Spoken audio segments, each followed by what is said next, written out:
in central Maryland, central Loudoun County in northern Virginia, northern Fairfax County in northern Virginia, until 4 o'clock p.m. At 3:11 p.m., a severe thunderstorm was detected near Lance and was moving east at 25 miles per hour. This storm is capable of producing damaging winds in excess of 60 miles per hour.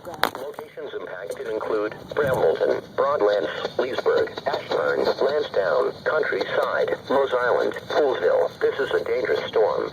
If you are in its path, prepare immediately for damaging wind gusts and frequent cloud-to-ground lightning. Move indoors to a sturdy building and stay away from windows.